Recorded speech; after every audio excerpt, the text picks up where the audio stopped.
그럼 1강을 안 들은 사람 중에 혹시 나는 LTE한 1지망을 썼다. 이거 혹시 내용은 알아요? 내용은 다 숙지를 하고 온 건가요? 나는 혹시 1강의 내용을 모른다? 이거 쉽지 않은데. 잠깐만. 이걸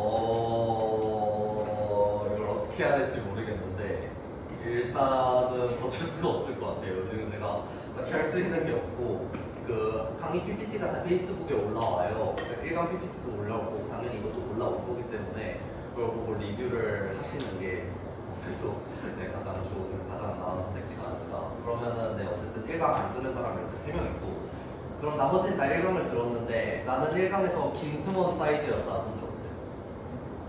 그러면은 나머지는 제 사이드였던 거고, 이게 저랑 제가 일단 편의상 내용을 일부러 스킵하거나 추가했거나 했기 때문에 그쪽에서도 그랬을 거고, 그렇기 때문에 양쪽에서 배운 내용이 다를 거예요 조금. 그러니까 저는 당연히 제가 강의한 내용을 기준으로 설명을 할 거고, 그렇기 때문에 다른 쪽에서 수업을 들은 사람들은 이거 뭐지? 저런 걸 말했었나라는 생각이 들 때가 있어요. 거기에 더불어서 이 강의가 상당히 짧아요. 1강 PPT가 110 슬라이드? 대충 그 정도 됐는데, 지금 이게 그 지난번 프리뷰랑 그 보너스로 저희 과제 연구 내용 넣어놓은 것까지 다 합쳐가지고 75 슬라이드 조금 넘어요. 그러니까 상당히 짧을 거예요. 1시간 안에 끝날 가능성이 굉장히 높고, 그리고 또 어려워요. 1강 내용보다 훨씬 어려울 거예요. 지금 이거 같은 경우에는 좀 개념적인 내용들이 아까보다는 훨씬 많이, 예전보다 훨씬 많이 들어가 있으니까. 그러니까 제 사이드에서 들었던 분은 알겠지만, 제가 저번 강의를 할 때 이제 강의 중간중간 질문을 계속 받고, 수업 중에 손을 들어도 질문을 받아주겠다, 그렇게 얘기했었어요. 거기에 더불어서 오늘은 이제 모르는 내용이 있다. 그럼 손을 들고 저 질문 있어요 라고 소리를 질러도 받아들이도록 하겠습니다. 근데 중간에 그냥 끊어도 아무 상관없어요. 어차피 딱히 강의 템포를 늦춰도 문제가 되지 않아요. 왜냐하면 지금 이게 40분이 될까 말까 하는 내용이기 때문에. 어쨌든 그렇고요. 그러니까 일단은 진행을 하도록 할게요. 자, 지난번 리뷰부터 들어갑시다. 자, 나는 노드의 구조를 설명할 수 있다. 대부분 1강 들은 사람들은 대부분 손이 올라가야 돼요. 그렇죠? 그러면은 노드가 뭐냐라고 하면은 약간 하나의 1차 함수인데, 여기 이제 활성화 함수가 더해져가지고 이제 하나당 이제 비선형성을 가지는 그런 가장 기본적인 구성 성분이죠. 이 노드가 그래서 이 가중치와 바이어스만 있을 때 선형을 벗어날 수가 없기 때문에 활성화 함수가 필요해서, 활성화 함수가 더해졌을 때 제대로 된 회귀가 가능하다라는 것도 얘기했을 거고요. 그래서 이런 노드를 겹치고 엄청 겹쳐가지고 이런 게 만들어진다. 자, 그러면은 여기서 일단 하고 할게요, 얘기를. 자, 이거를 지금 보면은 이게 노드가 1렬로 배열되어 있잖아요. 이게 이거 하나를 레이어라고 해요. 그러면은 이 그림에서 이 모델의 레이어는 몇 개일까요? 그렇죠? 7개. 7개라고 말한다면 잘 아는 거예요. 근데 정답은 아니에요. 왜냐? 우리가 저번에, 이 인공지능, 이 신경망에서 우리가 학습을 진행시키는 주체가 어디라고 했죠? 노드예요, 가중치? 레이어의 주체가 되는 것도 결국 가중치여야 되거든요. 노드, 층과 층 사이에 존재하는 그 가중치가 6개가 존재하죠. 그래서 관념적으로 우리가 어떤 신경망의 레이어 수를 본다고 하면은 가중치를 거치지 않는 이 첫 번째 레이어는 제거를 합니다. 그러니까 생각하지 않습니다. 그래서 이거는 레이어죠. 6개짜리 추출력 신경망이다 라고 얘기해요. 여기에 추가적으로 이 입력을 받는 곳을 입력 레이어, 그리고 출력을 받는 곳을 출력 레이어, 그리고 중간에 있는 것을 능력층, 히든 레이어, 그렇게 표현을 해요. 이거는 제가 지난번에 설명을 안 한 내용이라서 짚고 넘어갔고, 오류, 그러니까 가장 보편적으로 사용되는 오류가 이 MSE라는 오류죠. 이 오차 함수에 대해서는 또 얘기를 할 건데, 일단 이 오차 함수가 가져야 되는 가장 기본적인 조건은 얘가 정답과 완전히 일치할 때 오차가 제일 낮고, 그리고 주변으로 갈수록 높아져야 된다. 그거겠죠, 일단은. 일단은 그거는 추가적으로 나중에 설명을 할 거예요. 어쨌든 이런 오류 계산을 통해서 경사하강법. 자, 나는 경사하강법을 먼저 기억한다. 기억하겠죠? 네. 오차가 줄어드는 방향으로 각각의 모든 가중치들을 일정 방향으로 일정량 변화시켜서 결과적으로 오차가 줄어드는 결과를 만든다. 이게 인공신경학 학습의 원리였어요. 핵심이었죠. 그래서 자 여기까지가 지난 내용이었고 이제까지는 인공신경학이 어떻게 학습을 하는가 그걸 알아봤잖아요. 그럼 이제부터는 우리가 어떤 문제에 직면을 했을 때 그 문제에 어떻게 신경망을 사용해야 하는가 그걸 지금부터 볼 거예요. 자, 신경망으로 문제를 해결하는 절차. 우리가 어떤 문제가 딱 닥쳤을 때 이거에 대한 신경망을 딱 디자인하려고 합니다. 그럼 크게 고려해야 될 거는 두 가지가 있어요. 네, 3개 적혀있죠? 근데 2가지예요. 뭐냐? 하나는 파라미터 구성. 그러니까 모델의 구조죠. 이 파라미터라는 말은 나중에 다시 짚을 거예요. 자, 모델의 구조. 그리고 2번째로 오차 설정. 사실 이 2개만 하면은 사실 거의 모든 신경망으로 문제를 해결할 수 있습니다. 여기서 사실 오차 같은 경우에는 이게 수학적으로 굉장히 단순하다 보니까 어느 정도 정해져 있고 이 모델의 구조 쪽으로 요즘 엄청나게 빠른 기술의 발전이 이루어지고 있다. 이렇게 볼 수 있고 이제 마지막으로 뭐 역전파 이거는 약간 보너스용으로 적어 놓은 거예요. 이제 이거 역전파가 가능해야겠죠.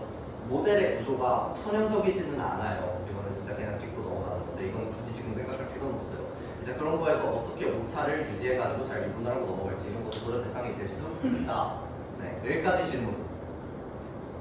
아직은 짚고 넘어가는 단계입니다. 질문은 그냥 진짜 자유롭게 하셔도 돼요. 저 모르겠어요 하고 소리 지르셔도 된다고 얘기했어요. 네. 어쨌든 예, 파라미터. 결국 아이디어가 이거예요. 이런 함수에 조그마한 변화를 줄 수 있는 수많은 노드들이 겹쳐지고 또 나열됨으로써 결국 임의의 함수를 흉내낼 수 있다, 구현할 수 있다 그런 얘기거든요. 네. 그리고 뭐 역전파가 사실상 모델 학습의 가장 중추가 되는 단계고 따라서 시간 자원이 가장 많이 드는 단계에 분명하죠. 그렇기 때문에 이런 자원에서 리소스를 어떻게 절약할지 이런 거는 이제 학습을 가능하게 만든다라기보다 학습을 효율적으로 진행한다라는 거에 대한 부가적인 과제가 되는 겁니다. 그래서 사실 이런 역전파, 이 시간 문제에 대한 가장 약간 효과적으로 해결을 했다라고 볼 수 있는 예시 중 하나가 나중에 거의 강의 끝나갈 때쯤에 소개할 CNN이라는 모델이에요. 네, 그래서 일단은 이런 식으로 대충 딱 쫙 훑어봤고 이제 우리는 저번에 우리가 인공지능 모델의 구조에 대해서 배울 때 우리가 회귀 문제를 다룬다고 얘기했어요. 나는 회귀와 분류 문제를 2가지로 구분할 수 있죠. 그래서 인공신경망이 지금까지 해결하는 건 함수를 분사하는 거잖아요. 그러니까 회귀예요. 지금까지는 회귀 문제를 풀어왔습니다. 그런데 우리는 이제부터 분류 문제를 풀어야 해요. 자, 분류 문제가 무엇이냐? 다 얘기할 수 있겠죠. 결과값이 이산적인 여러 개의 클래스로 나타나는 문제. 이 데이터셋은요, 엠리스트 데이터셋이라고 여러분이 만약 인공지능에 입문을 하게 된다라고 하면은 그냥 한 번쯤 받아가지고 학습을 돌려볼 만한 그런 매우 국밥 같은 데이터셋이에요. 보면은 데이터셋의 구조 딱 눈에 띄죠? 뭔지. 손글씨로 쓰여진 0부터 9까지의 한 자리 수입니다. 네, 흑백의 이미지로 이루어져 있고요. 사실 이게 보면은 28 곱하기 28 배열이죠. 네, 데이터 자체의 크기가 작고 저게 한 6만 개인가 있어요. 그래서 굉장히 쉽게 인풋을 해올 수 있고 잘 쓸 수 있는 데이터셋인데 자, 뭐 얘를 5로 분리하고 얘를 0으로 분리하고 이러는 게 우리가 분류 문제에서 풀어야 할 숙제겠죠. 근데 자, 문제가 있습니다. 우리가 분류 문제를 뒤로 미뤄왔던 이유예요. 자, 경사관법을 적용하는 아주 간단한 문제가 있죠. 미분 가능하면 연속이다. 그렇죠. 우린 지금까지 항상 연속된 값을 다뤄왔어요. 근데 쟤는 연속이 아니에요. 그 결과값은 0부터 9까지의 정수인데 얘가 연속된 값을 가질 수가 없다고. 그러면은 결과적으로 이게 미분이 가능한 형태로 쭉 이루어지게 될 텐데 이런 이산적인 분류를 어떻게 연속적인 신경망의 그 구조로부터 얻어올 수 있을까요? 가장 출력값이 높은 거. 아주 잘 얘기했어요. 근데 조금만 더 일반적으로 얘기해 봅시다. 저게 진짜 그 핵심 중에 핵심이에요, 사실. 가장 높은 거라고 얘기하면 가장 높은 수로 정한다라고 하면 그 높은 값이 해당 클래스에 뭘 의미할까요? 해당 클래스에 해당 예측 일단 얼마나 이게 확실한지. 그렇죠. 확률이라고 표현하면은 간단해지겠죠. 우리는 그래서 확률이라는 말이 결과적으로는 우리가 구해야 할 값이에요. 근데 여기서 우리는 조금만 더 넓게 봐서 뭐 순서는 아무런 관련이 없다 이런 내용들. 예전에 제가 작년에 똑같은 강의를 했을 때 어떤 답이 나온 적이 있냐면 가장 가까운 정수로 근사하다 그런 얘기가 나왔었어요. 근데 그런 경우에는 당연히 생기는 문제가 되는 뭐냐면 뭐 음수는 다 0으로 가고 뭐 10 이상은 다 9로 가고 뭐 그런 문제겠죠. 그리고 얘들 사이에 연관성이 생겨버려요. 5를 6으로 착각할 확률이 1을 6으로 착각할 확률보다 높겠죠. 그러니까 그런 문제들이 생기기 때문에 이런 문제를 해결하기 위해서 결과적으로 각각의 값의 독립적인 확률, 조금 더 일반화해서 표현하면 점수를 부여한다는 겁니다. 그러니까 이 점수를 결국 목표는 똑같아요. 만약 출력값의 클래스 수가 10개다라고 하면 우리는 10개의 출력값을 뽑으면 돼요. 그 10개의 출력값이 각각 점수가 되는 겁니다. 각각의. 그러면은 이걸 통해서 우리는 확률을 구할 수가 있어요. 확률을 어떻게 구하냐라고 하면은 이제 우리가 지금도 들어왔던 그 이름 액티베이션 펑션 중에서 소프트맥스라는 함수를 사용을 합니다. 이 소프트맥스라는 함수가 어떤 함수냐라고 하면은 레이어에 5개가 들어오면은 얘네들을 다 지수함수를 씌워요. 그 다음에 다 더해서 분모에 넣어요. 그리고 얘의 지수함수를 분자에 넣습니다. 그러면은 얘가 가지는 특징이 뭘까요? 크면 클수록. 네, 그쵸. 당연히 그 증가 함수고요. 그리고 기하함수. 네, 첫 번째 범위 0부터 1까지입니다. 네, 그리고 두 번째 다 더하면 1이다. 우리가 알고 있는 확률의 그런 공미를 전부 만족하죠. 결과적으로 이 소프트맥스라는 함수가 그러니까 이런 확률을 결과값으로 내게 되고 만약에 이게 미진 분류다라고 하면 우리가 궁극적으로 얻고자 하는 답은 얘 중에 0.5보다 높은 거를 찾아가지고 그 클래스로 해답을 딱 박아버리면은 그게 우리가 분류 문제를 인공신경망으로 해결하는 게 된다 이겁니다. 네, 여기까지 질문.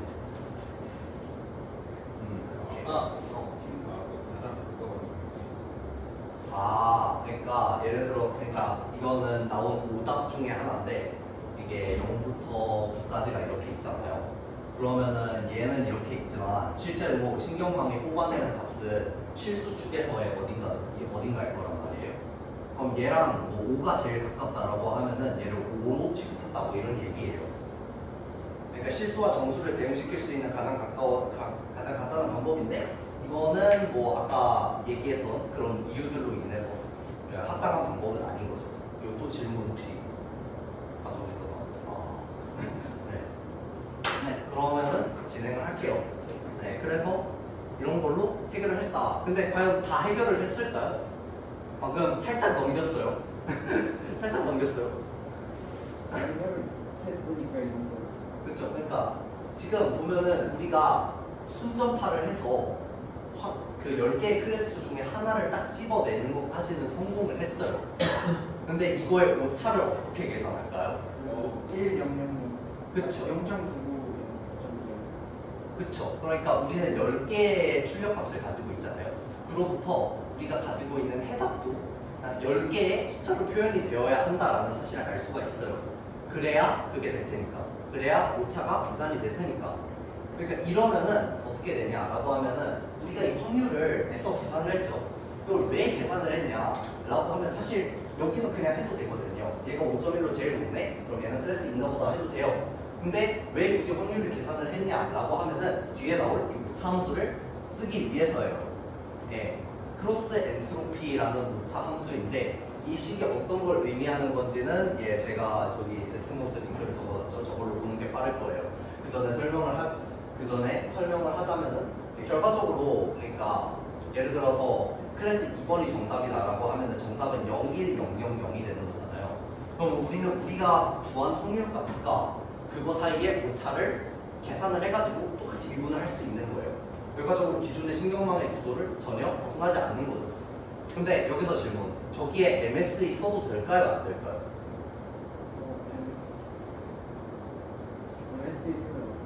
써가지고. 그쵸. 그러니까 MSE를 써도 돼요. 네, 그냥 안될 거 없어요. 근데 MSE는 효율이 좋지 않죠. 이게 좀 이따가 말할 오차 함수의 효율에 관한 내용인데, 보면은 이 프로세스 엔트로피 함수가 어떻게 생겼는지 제가 지금 보여줄게요.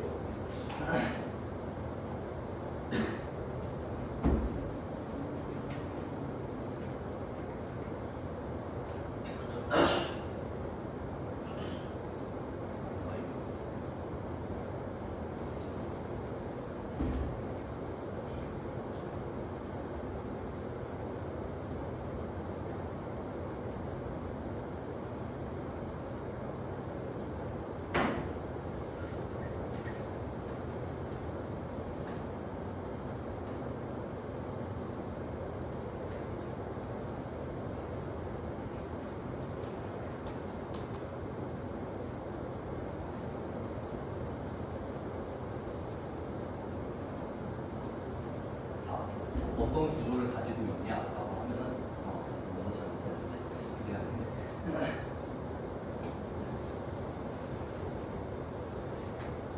그렇죠. 자, 어떤 구조를 가지냐라고 하면 우리가 어쨌든 풀고사하는 분류 문제의 정답은 0부터 1 사이겠죠. 그러면은 어떤 게 되냐라고 하면은 안 나와. 잠깐만. 공개. 이거 옮기는.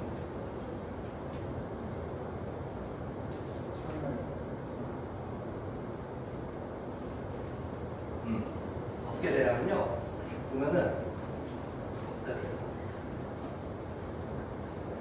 지금 보면은 1일 때예요. 1일 때 오차가 가장 작고 0일 때 발산하죠. 자, 이걸 지금부터 슬라이더를 천천히 옮기면 무슨 일이 일어나냐? 항상 x는 t에서 극소를 유지합니다. 최소를 유지하고 이렇게 0과 1에서 발산을 하고 0으로 됐을 때 정확히 적어됐지. 이런 형태가 나와요. 자, 이거를 방지하기 위해서 드롭아웃을 사용한다. 훈련을 많이 하지 못해서 그냥 무조건 지나는 식으로 설계되었기 때문이다. 당연한 내용이죠. 그래서 드롭아웃이 뭐냐라고 하면은, 자, 각각의 레이어가 있습니다. 얘네 레이어 중에 예를 들어서 P가 60이다. 그러니까 P는 존재 확률이라고 하거든요. P가 60%라고 하고 하면은 1-P, 즉 40%의 확률로 얘네 중 일부를 삭제시킵니다. 삭제시킨다라는 의미는 뭐냐면은 해당 학습에서 제외시킨다는 거예요. 이 경우에 이 노드의 값은 사용되지 않고 얘와 연결된 모든 가중치의 값은 뭐가 돼요? 0이 되겠죠? 그렇게 학습에서 완전히 빠지는 거예요. 그렇게 인위적으로 설정을 하는 겁니다. 그렇게 되면 어떻게 되냐라고 하면은, 여러분 혹시 앙상블 학습이라는 말 들어봤어요? 난 들어봤다. 앙상블 학습이 뭐냐? 아주 간단하게 설명하면 그냥 모델이 있어요. 그럼 그 모델을 엄청나게 많이 준비합니다. 걔네로 학습을 시켜요. 그리고 통계를 이용해서 결론을 내는 게 앙상블 학습이에요. 결과적으로 모델을 엄청나게 많이 사용을 해가지고 통계로 다시 학습을 시키는 그 과정이 또 하나의 모델이 되는 거예요. 그러니까 예를 들어서 디시전 트리, 결정 트리라는 알고리즘이 있어요. 걔가 엄청 많아지면은 뭐가 되냐? 랜덤 포레스트라는 게 돼요. 트리가 많아서 포레스트라고 이름 붙여진 게 맞아요. 네. 그래서 그런 이유로 많은 모델을 사용해서 통계를 내는 거는 언제나 매우 유효한 수단입니다. 시간은 더 걸릴지언정. 근데 이 드롭아웃이라는 알고리즘은 어떤 놈이냐라고 하면은, 저 모델 중에 일부를 선택해서 지우는 과정을 반복하는 게 실질적으로 여러 개의 모델을 사용하는 효과를 내겠죠. 실질적으로 우리가 지금 학습을 시키고 있는 거는 얘네 중에 일부가 제거된 여러 가지 모델들인 거잖아요. 그 가지수가 계속해서 바뀌고 우리는 결국 여러 개의 모델을 사용하고 있는 거예요. 근데 그러면서 정작 가중치가, 학습해야 될 가중치는 적어지니까 학습 시간이 줄어요. 그러면은 어떻게 되냐? 정확도가 오릅니다. 특히 오버피팅이 일어날 확률이 매우 적겠죠. 아까 배치를 사용했을 때 오버피팅이 덜 일어난다. 그게 왜냐? 여러 개의 데이터를 한 번에 처리하니까 라고 했잖아요. 그러면은 이런 삭제된 경우의 수들에 따른 여러 개의 모델들을 합쳐가지고 통계를 낸 게 전체 모델들인 거예요. 이 드롭아웃이라는 거는 그 트레이닝 할 때만 사용합니다. 테스트할 때는 어떻게 하냐라고 하면은 테스트할 때는 어떻게 하냐라고 하면은 이 모든 노드를 복구하고요. 각각의 가중치에 p를 곱합니다. 전 존재 확률 p를 곱해요. 그러면은 이게 뭐가 되냐라고 하면은 내 노드가 p의 확률로 사라져요. 그러면은 얘가 내보낼 출력 값의 기대 값은 실제로 내보내는 값의 p배겠죠. 이 말 이해돼요? 난 이해가 안 된다. 없죠? 그러니까 모든 노드를 복구한 다음에 가중치에다가 전부 p를 곱해주면은 결과적으로 우리가 학습을 진행한 다양한 노드 조합들의 통계를 취하는 결과가 되는 거예요. 그러면은 어떻게 되냐? 과적합이 안 되겠죠. 그리고 정확도가 오를 겁니다.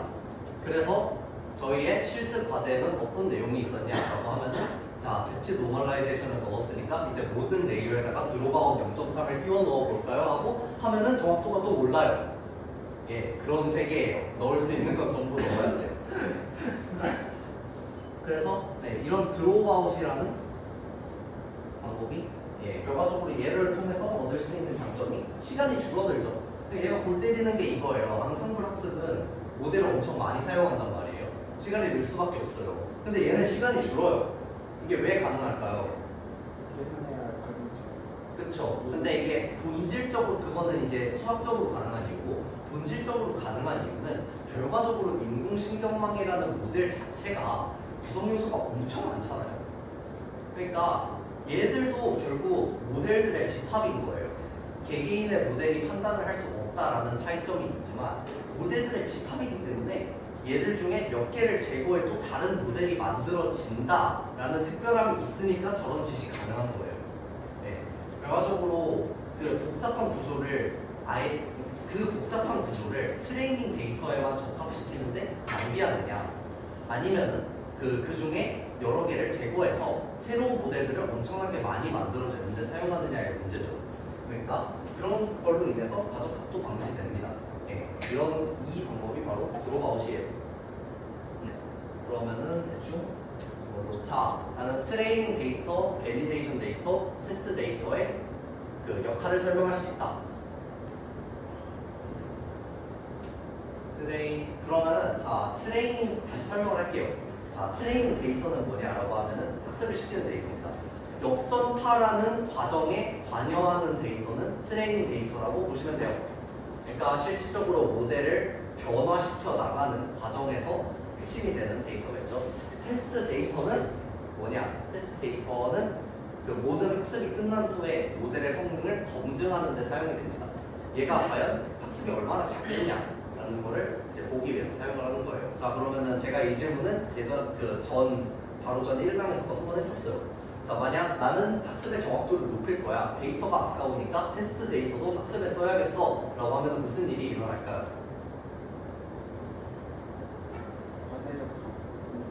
아, 그쵸. 과적합도 맞는 말이긴 해요. 근데 그 전에 본질적으로 이 테스트 데이터를 트레이닝 데이터에 쓰면요, 연구 조작으로 잡혀갑니다. 하면 안 돼요. 그렇게 하는 게 아니니까. 당연히 하면 안 되는 짓이고, 근데 이제 이 트레이닝 데이터를, 테스트 데이터는 결과적으로 그냥 검증용으로 사용해야 되는 거고, 트레이닝 데이터를 근데 여기서 트레이닝이랑 밸리데이션으로 또 나눕니다. 이 밸리데이션 데이터의 사용에 대해서 제가 1강 때는 어떻게 얘기했냐? 그냥 이 밸리데이션 데이터는 중간중간에 그 학습을 시키지 않고 오차를 뽑아서 보여줌으로써 우리가 학습을 어떻게 진행시키고 있는지를 볼 수 있다. 그렇게 표현을 했어요. 결과적으로 얘는 학습이 진행되고 있는 경과를 보여주는 역할을 하고 있다 라고 설명했는데 이상하지 않아요? 얘가 하는 역할이 중간중간에 역전파 안 하고 오차만 내서 뽑아서 보여주는 거면은 그 보여주고 학습을 조절하는 과정을 우리가 아니라 프로그램이 하면 안 되냐는 거예요. 그럼 굳이 우리가 할 필요는 없잖아요. 제가 이 얘기를 굳이 안 하고 1강에서 그렇게 설명한 이유는 여러분이 얼리 스토핑을 모르기 때문이에요. 이제는 알죠. 이제는 알게 될 거예요. 얼리 스토핑이 뭐냐? 얼리 스토핑 매우 어려운 용어인데 이제 해석을 해보면 일찍 멈춘다. 학습을 일찍 멈추는 그런 일련의 과정이 되겠는데 얘가 어떤 거냐라고 하면은 자 지금 보시면은 이게 테스트 데이터 오차입니다. 이게 트레이닝 데이터 오차예요. 보면은 사실 트레이닝 데이터에 대해서 학습이 그닥 잘 되고 있지는 않은 것 같은데 주목할 거는 테스트 데이터죠. 어느 정도 학습이 되다가 이게 과적합이 시작되면서 오차가 저렇게 올라가요. 아까 그림 보면은 과적합이 그렇게 급적으로 안 일어날 것 같잖아요. 엄청나게 급적으로 일어나요. 과적합이 심하게 되면은 그냥 처음 상태보다 오차가 높아질 때가 비일비재하게 일어납니다. 그만큼 과적합은 대처해야 할 문제예요. 그래서 이 과적합을 대처하는 가장 쉬운 방법. 아까 드롭아웃을 봤죠. 그건 사실 모델 구조를 근본적으로 개선해서 해결한 케이스고 얘는 가장 간단한 방법이에요. 뭐냐? 밸리데이션 로스 값이 더 이상 안 주네. 아, 얘 선 넘고 있네. 과대적합하고 있구나. 야, 멈춰. 하는 거예요. 그러니까 예를 들어서 밸리데이션 로스 그리고 여기에서 추가적으로 자, 예를 들어서 이 시점부터 밸리데이션 로스가 줄지 않고 있죠. 그럼 여기서 한 10에포크 정도 더 돌립니다. 네. 근데 그동안 한 번도 오차가 안 줄었다. 그러면은 얘는 그 즉시 학습을 멈춰요. 그러면 이제 어떤 게 가능해지냐? 에포크를 그냥 2000으로 바꿔두고 얼리 스토핑을 바꿔두면 지 알아서 최적의 타이밍에 멈춥니다. 네, 그런 게 가능해요. 실제로 그게 사용되는 보편적인 방법이에요. 이 얼리 스토핑이라는 그리고 추가적으로 여기에 더해서 10번 학습을 시키는 동안도 과속합이 돼서 밸리데이션 로스가 올라갔을 거 아니에요. 좀 아깝잖아요. 그래서 그 최저 그러니까 밸리데이션 로스가 가장 낮은 지점에 가중치를 저장을 해가지고 그 모델이 학습이 끝났을 때 다시 그 시점으로 되돌리는 그런 역할까지 이제 프로그램이 다 알아서 해줍니다. 이제라고 말하는 것도 좀 그래요. 한참 전부터 해줬어요. 네, 어쨌든 그런 것 때문에 이 얼리 스토핑이라는 거는 지금 아까부터 계속 얘기하고 있는데 아까 그 두 가지는 그 약간 모델 구조를 근본적으로 개선하는 거잖아요. 사용하기 적절치 않을 때가 분명 있거든요. 있을 수 있거든요. 근데 얘는 안 쓰는 게 바보죠. 무조건 써야겠죠. 그러니까 이런 간단한 방법으로 이제 그 에포크가 끝날 때마다 콜백을 해주는 거죠. 그러니까 야 밸리데이션 로스 올랐어? 라고 검사를 해줌으로써 이게 끝날 적절한 타이밍을 잡는 겁니다. 이거 하나로 우리는 적절한 에포크 수를 계산할 필요가 아예 없어져요. 얘를 학습시키려면 적절하게 학습시키려면 몇 에포크나 돌려야 될까라는 고민 자체를 할 필요가 없어지는 거예요. 제가 알아서 해주니까. 네. 자 여기까지 질문. 그럼 왜 굳이 그거를 테스트 데이터를 안 하고 왜 밸리데이션 자 지금 보면은 밸리데이션의 로스를 지속적으로 검사하면서 얘가 가장 낮은 시점을 사용하고 있어요. 얘가 역전파를 안 하는 거지 학습에 안 사용되는 게 아니거든요. 밸리데이션 데이터는 분명히 학습에 사용되는 데이터예요. 그러니까 트레이닝 데이터를 쪼개서 거기다 넣었죠. 근데 그런 밸리데이션 데이터로 테스트 데이터를 사용한다. 그거는 테스트 데이터를 그냥 학습에 사용하는 거나 다름없는 행위예요. 그럼 어떻게 된다? 연구 조작으로 잡혀간다. 하면 안 된다. 그러니까 테스트 데이터는 모든 게 끝난 후에 논문을 쓸 때 내가 이 정도로 이루어냈어 라는 걸 보여줄 때만 써야 되는 데이터예요. 네, 그거는 학습 과정에서 절대로 개입을 해서는 안 돼요. 네. 오케이, 또 다른 질문. 밸리데이션 조금만 떼서 조금만 많이 떼면은 전체를 떼면은 왜냐하면은 이 밸리데이션 데이터가 만약 예를 들어서 모든 트레이닝 데이터를 밸리데이션 데이터로 사용을 한다고 생각해보세요. 그러면은 밸리데이션 데이터에 대해서 똑같이 과속합이 일어나야겠죠. 일어나죠. 그러니까 제가 말하고 싶은 내용은 뭐냐면 밸리데이션 데이터로는 역전파를 하면 안 돼요. 왜냐하면은 일반적인 데이터에 대해서 로스가 어느 정도로 나오는지를 확인하고자 하는 게 밸리데이션 데이터의 목적이니까. 근데 그걸로 트레인을 시켜버리면 안 되겠죠. 근데 여기서 트레이닝 데이터를 너무 많이 밸리데이션 데이터에 떼서 쓰면은 역전파할 데이터가 줄어듭니다. 그럼 오히려 데이터 셋의 일반성이 떨어지는 거예요. 그러니까 그런 문제 때문에 보통 밸리데이션 데이터는 트레이닝 데이터의 한 20%에서 30%그 정도를 사용을 합니다. 네, 딱 그 정도가 적절한 비율. 혹시 이해가?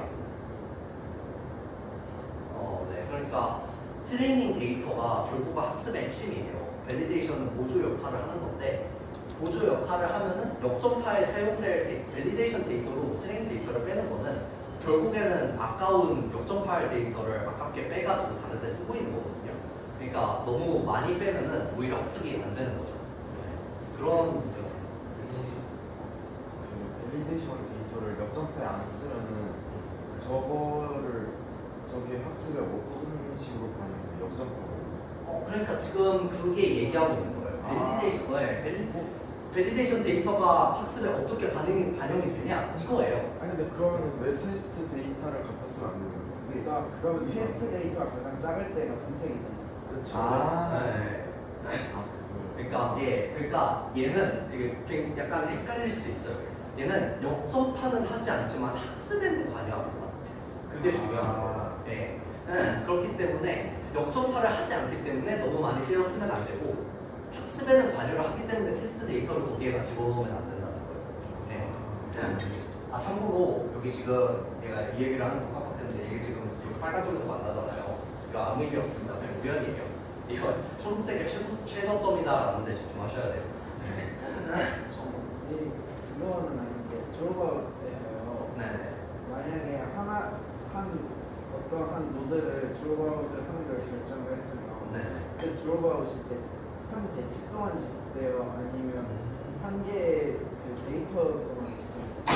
그 데이터 단위로는 그러니까 아마 이터레이션 단위일 거예요. 네, 그러니까 이터레이션을 바꿀 때마다 그 드롭아웃을 초기화를 시켜줘서 학습을 시킨다. 그렇게 생각하시면 될 것 같아요. 네.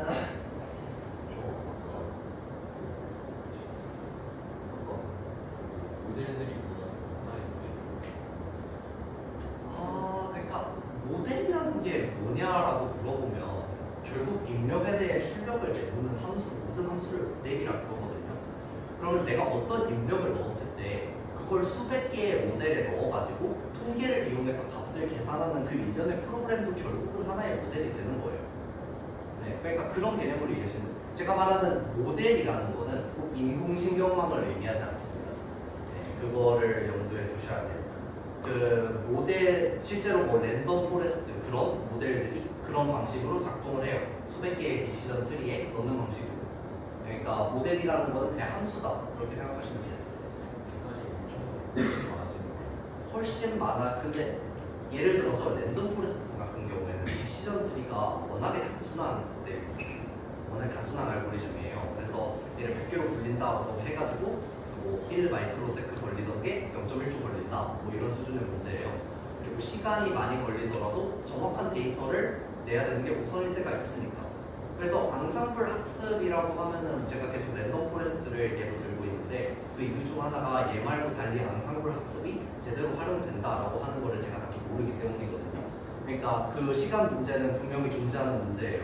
그러니까 그거를 저런 식으로 드롭아웃 하는 식으로 아예 없애버리던가 아니면 감수해도 될 상황이라던가 그럴 때 쓰는 거죠. 다 케이스 바이 케이스에 뭐가 더 낫다 이런 거 없습니다. 여기서 P는 하이퍼 파라미터인가요? P는 하이퍼 파라미터. 예, 맞아요. 하이퍼 파라미터가 뭔지 아직 설명을 안 했는데 이따 할 거거든요. 네. 근데 예, P는 하이퍼 파라미터가 맞아요. 레이어마다 설정하는 값이고 그거는 조금 이따 설명할게요. 네. 그럼 또 질문은 없나요? 오케이, 진행합시다. 생각보다 시간이 끌리고 있어요. 시간이 부족하다는 얘기는 아니에요. 저쪽은 그 지금 CNN 하고 시간이 끌리고 있긴 한데 시간이 부족하다는 얘기는 아니에요. 예, 뭐 이런 식으로 인풋을 랜덤하게 버린다 뭐 이런 얘기를 다 설명을 했죠. 이거 보여주면서 설명을 보니까. 네, 자, 바로 하이퍼 파라미터가 나옵니다. 여기서 파라미터가 뭐냐라고 하면은 파라미터는 인공신경망뿐만 아니라 모든 모델이 학습을 하면서 바꿔가는, 즉 스스로 학습하는 수치를 모두 파라미터라고 해요. 그럼 인공신경망의 파라미터는 뭐가 있을까요? 가중치와 바이어스 바로 튀어나오죠. 사실 두 개밖에 없어요. 네, 그 두 개가 끝입니다. 그러면은 나머지 모든 값, 그러면 뭘 포함하냐? 레이어의 수, 한 레이어의 모드의 수, 아까 말한 드롭아웃 레이트, 그리고 뭐 그 외에 러닝 레이트, 배치 사이즈, 에포크 전부 하이퍼 파라미터입니다. 심지어 여러분이 사용할 때 넣어주는 얼리 스토핑, 그 얼리 스토핑 자체도 사실 하이퍼 파라미터예요. 그렇게 볼 수 있어요. 예, 즉 그런 개념이에요. 하이퍼 파라미터는.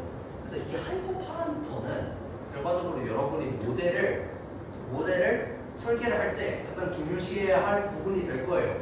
파라미터를 보면서 고칠 수는 없잖아요. 네, 그러니까 저 하이퍼 파라미터가 결국 여러분이 모델을 설계하게 될 때 가장 중점적으로 보게 되는 부분일 텐데, 자 보면은 자 이런 하이퍼 파라미터들이 있습니다. 이게 모델을 필시키는 함수예요. 여기 보면은 뭔가 하나 빠져 있거든요. 뭔가 여러분이 아는 하이퍼 파라미터 중에 하나가 지정되어 있지 않나요? 뭘까요? 에포크? 에포크 여기.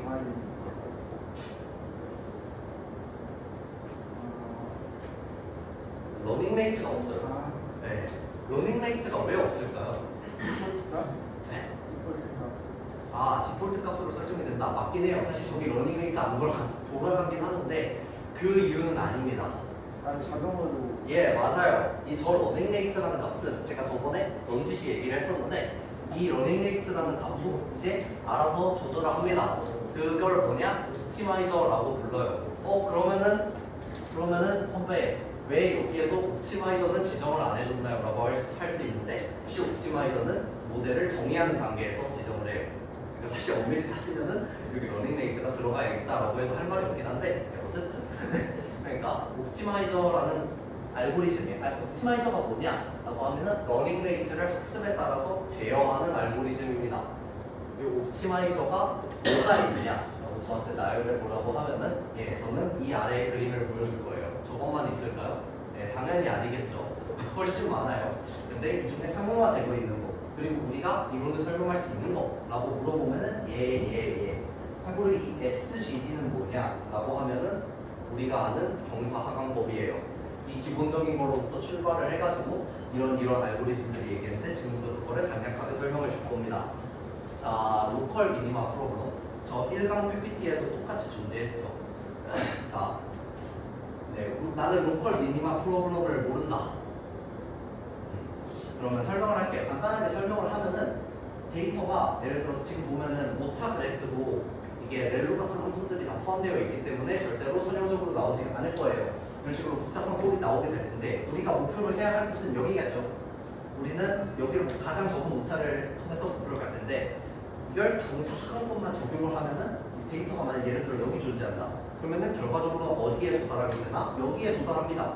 여기에 도달해서 나오지 못해요. 우리는 경사에 따라서만, 즉 미분값에 따라서만 움직이니까.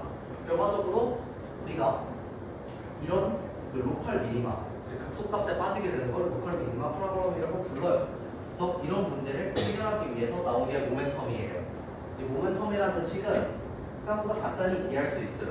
그 VT-X, 즉 이전에 속도가 있으면은 감마를 곱하고 거기에다가 러닝 레이트에 미분값을 곱해서 더해줍니다. 즉 러닝 레이트, 그러니까 미분값을 통해서 업데이트하는 값이 속도가 아니라 가속도라고 생각하시면 돼요.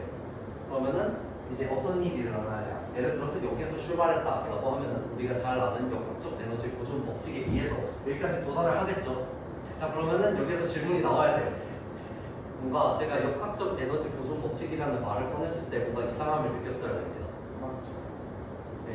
여기 감마는 왜 들어가요? 그럼? 이라고 물어보면은 이거는 그냥 수치적으로 그게 낮기 때문이에요. 정확히는 지나갈수록 학습 속도가 줄어야죠.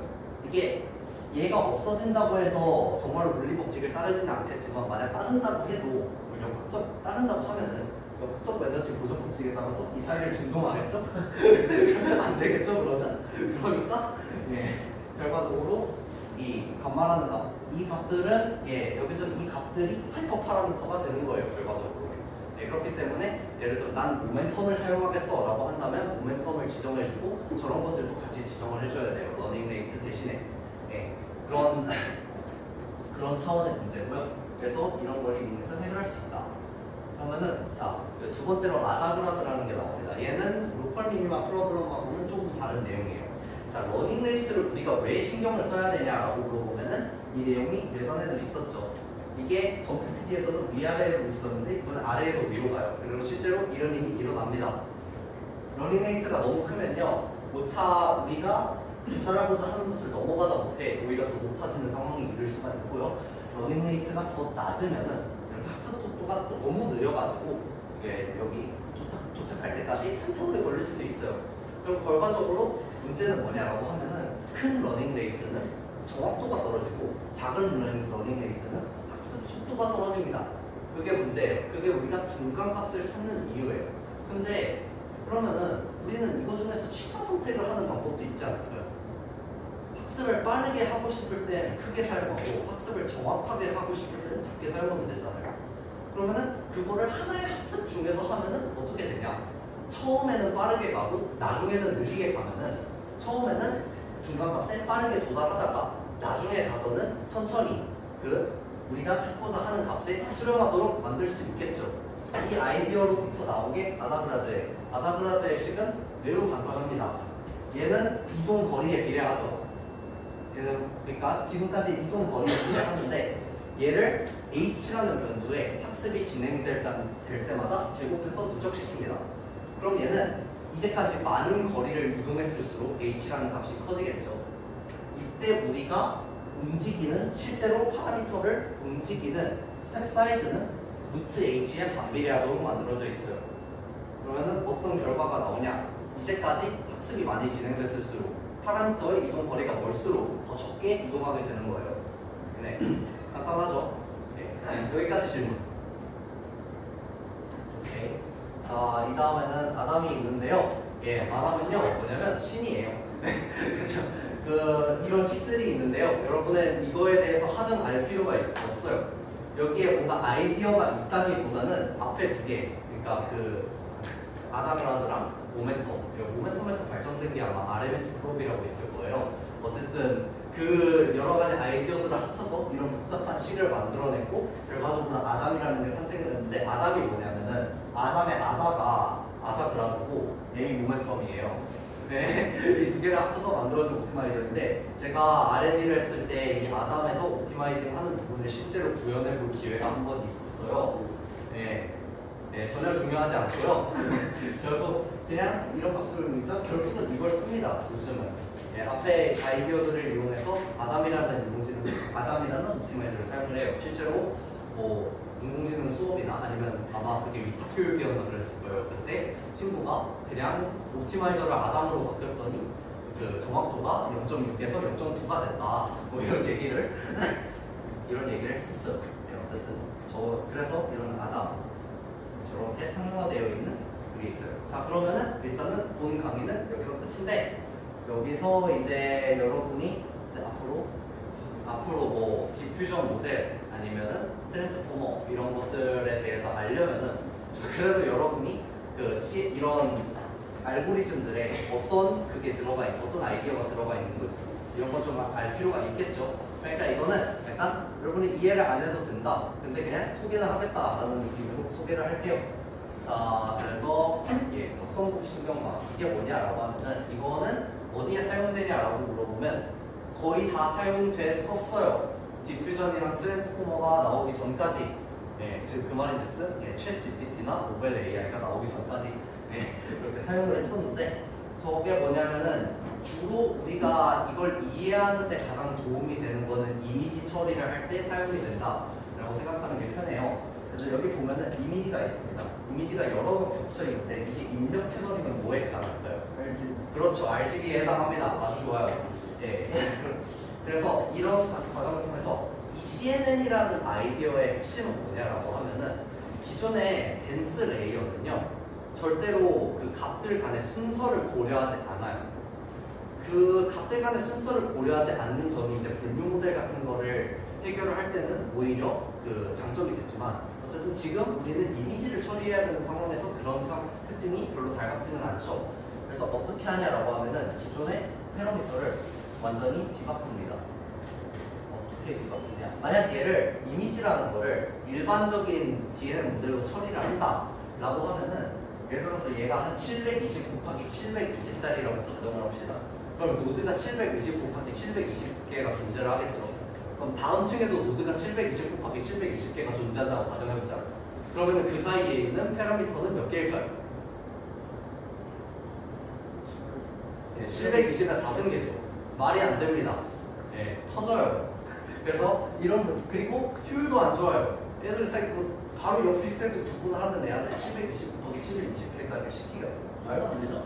그래서 이런 것들을 처리하기 위해서 어떤 거를 사용하냐라고 하면은 커널이라는 거를 사용합니다. 이 커널이 뭐냐라고 하면은 자 예를 들어서 자 720 곱하기 720짜리 이미지를 예로 들었어요. 근데 그 CNN에서 한 레이어에 사용되는 파라미터는 이 커널 한 개가 전부입니다. 그 말인즉슨 우리가 학습시켜야 되는 패러미터가 720에 4승에서 9개로 줄어들었다는 의미예요. 예.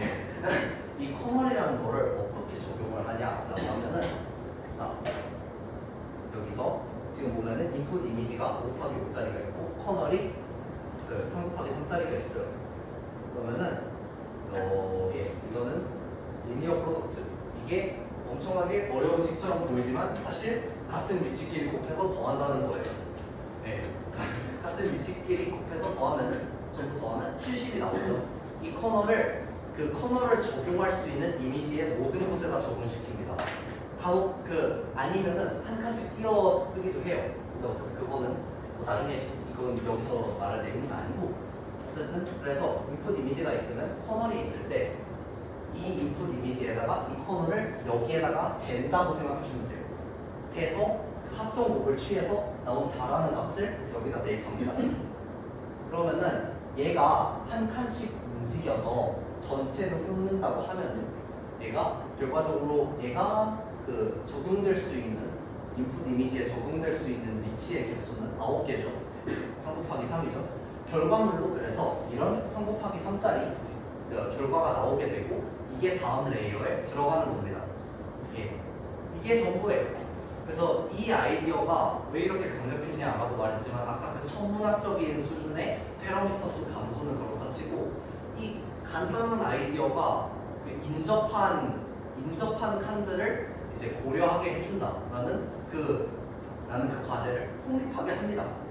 저런 레이어를 이제 겹치면 진짜 패러미터가 많지도 않은데 저게 제대로 학습이 돼요. 그러다가 이제 뭐 우리가 분류를 예를 들어 우리가 이미지 분류를 한다. 그러면은 저렇게 커널로 레이어 몇 번 거친 다음에 100개 수준으로 줄어들면 리니어로 쫙 펴가지고 덴스 레이어 몇 개 거치고 분류. 그런 식으로 진행하면 되는 거예요. 자, 여기까지 질문. 네. 그 1이나 0, 이게 꼭 1이나 0일 필요는 없어요. 합성곱은 1이나 0이 아니어도 적용하기 때문에. 근데 이게 예를 들어서 이미지가 여러 장이 있으면 이 커널은 이 모든 이미지에다가 적용이 됩니다. 그리고 아니다. 이거는 지금 설명하는 건 별로 좋지 않긴 아이디어인 것 같아요. 일단은 이 커널이 한 레이어와 다른 레이어에 대해서 전부 공통이고 이 모든 이미지에 적용이 된다. 이 정도만 알고 계시면 돼요. 혹시 저 9개 칸을 하나로 9개 칸을 칸 하나로 네. 그러니까 얘가 지금 보면 이렇게 3 곱하기 3이죠.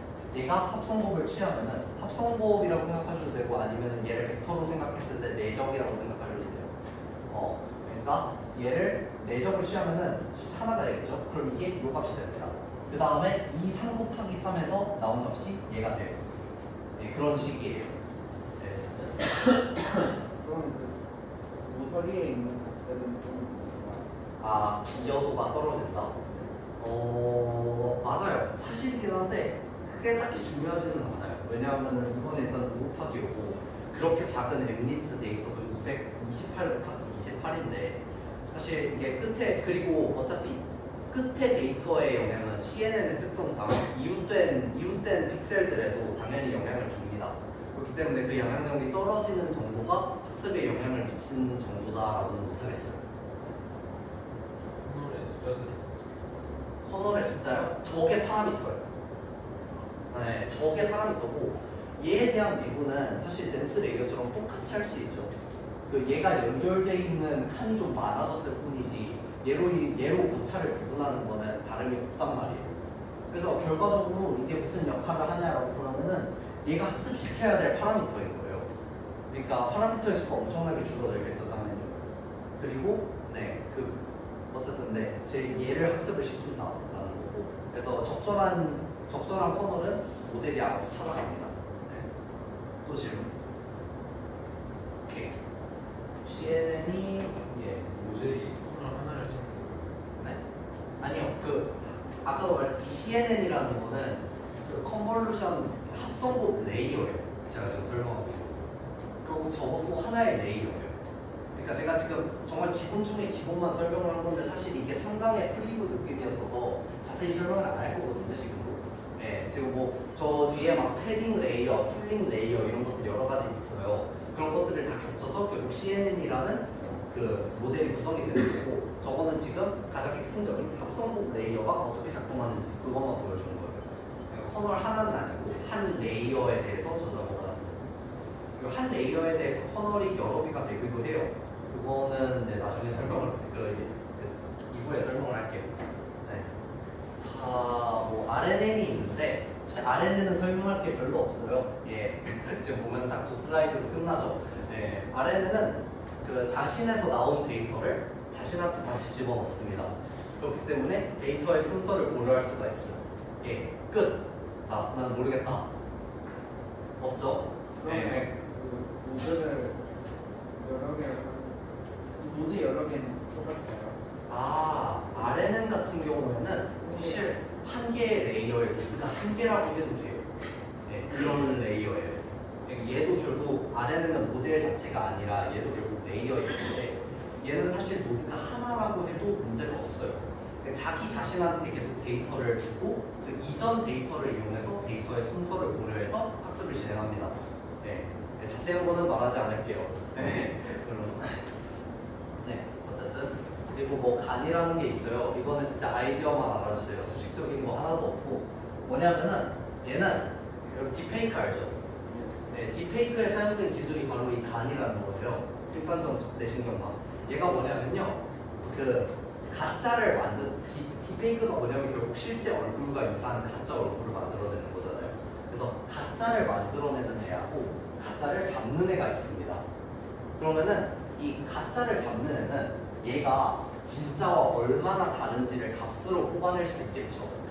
그러면은 얘가 학습하는 기준이 되는 오차는 얘가 판단하는 값이 되는 거예요. 뭔 소리인지 이해했어요? 그러니까 예를 들어서 얘를 생성자, 얘를 판별자라고 합니다. 그러면은 판별자는 생성자가 만들어낸 가짜를 보고 가짜를 더 잘 구별할 수 있게 학습합니다. 그리고 생성자는 판별자가 자신과 틀린 점을 찾아낸 걸 보고 내가 판별자를 더 잘 속일 수 있게 학습해요. 이렇게 두 개가 동시에 학습하면서 상호 보완적으로 계속해서 학습을 하면은 우리가 결국 목표로 하는 건 생성자인데 생성자가 겁나 세지겠죠. 판별자랑 같이. 그러면은 우리는 결과적으로 실제랑 유사한 모조품을 얻어내는 그 모델, 즉 간을 얻게 되는 거예요. 그게 딥페이크예요. 일단은 지금은 이것도 이 정도만 얘기해 줄게요. 네. 자, 일단은 그러면은 여기서 강의가 끝났고요. 지금 13분이에요. 시간이 좀 있어요. 여러분에게 두 가지 선택지가 있는데, 사실 세 가지 선택지가 있는데, 첫 번째, 그냥 지금부터 자기 할 거 한다. 두 번째, 최우수상을 받은 2학년 1학기 과제 연구 소개를 제가 지금부터 한다. 그리고 세 번째, 작년 LTE한 시험 문제를 보면서 약간 같이 풀어보기도 하고 해설도 해주고 그런 시간 이렇게 한다. 자, 몇 번? 자, 1번 손, 2번 손, 3번 손. 사실 2번이랑 3번은 둘 다 할 시간이 있을 거예요. 뭐를 먼저 할지에 대한 고민이었어요. 자, 1-1 과제 연구. 일단은 이게 최우수상을 받았던 연구인데 약간 이거를 보면은 여러분이 사실 전공과에 들어오는 것 자체가 별로 좋은 선택이라고는 말을 못하겠어요, 양심적으로. 왜냐면 전공과 애들이 이거 바로 전 1강에도 했던 소리 같은데 이거 소리는 1000번에도 부족하지 않아요. 전공과에서 정보를 하는 것보다 다른 과에서 전공과를 하는 게 100배 이득이에요. 진짜 사실이에요.